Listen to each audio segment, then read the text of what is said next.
நம்ம பணத்தை செலவு பண்ணணும் அப்படின்னு சொல்றதே வந்து தமிழ் சமூகத்துல வந்து ஒரு எதிர்மறை சிந்தனையா இருக்கு. இந்த பணத்தை வந்து ஊதாரியா அவன் செலவு செய்ய சொல்றான், ஊர் சுத்த சொல்றான் அப்படின்னு. அப்படிலாம் கிடையவே கிடையாது. சில இடங்களில் பணத்தை நாம் செலவு செய்ய வேண்டும். எந்தெந்த இடம் அப்படின்னு தெரிஞ்சுக்கிட்டா, அதுக்கான பட்ஜெட்டை நம்ம ஒதுக்கி வச்சுக்கிட்டா, நம்ம அதில் செலவு செய்வதற்கு எந்த ஒரு சங்கடமும் பட வேணாம். அது நம்ம வளர்ச்சிக்கு தான் உதவும். நான் இப்போ சொல்றேன், அந்த லிஸ்ட் மட்டும் பாருங்க.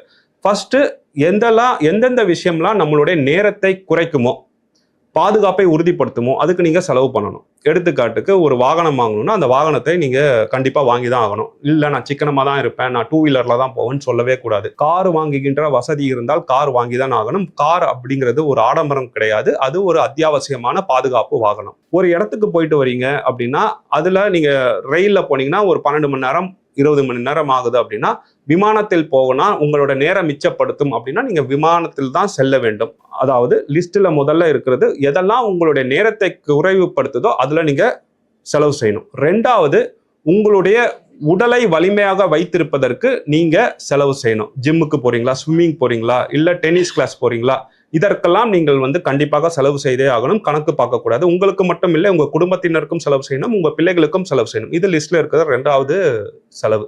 மூணாவது, உங்க மனநிலைக்கு வந்து நீங்க மனதை நிம்மதியாக வைத்துக் கொள்வதற்கு நீங்க கண்டிப்பாக செலவு செய்யணும். அது வந்து வாரந்தோறும் நீங்கள் உங்கள் குடும்பத்தினர் நேரம் செலவு செய்வதற்காக இருக்கலாம், இல்ல ஒரு 4 இடத்துக்கு போயிட்டு வர்றதா இருக்கட்டும்.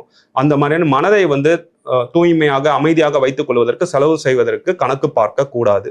நாலாவது, நம்மளுடைய நாலேஜ் எக்ஸ்ப்ளோர் பண்றதுக்கு செலவு செய்யணும். வெளிநாடுகள் செல்வதற்கு, வெளி ஊர்களுக்கு செல்வதற்கு, இப்படியான செலவுகளை இதுக்குள்ள நம்ம அடக்கலாம். இப்படி இந்த 4 விஷயத்துக்கு கணக்கே நம்ம பார்க்க கூடாது. பட்ஜெட் அலோகேட் பண்ணணும்.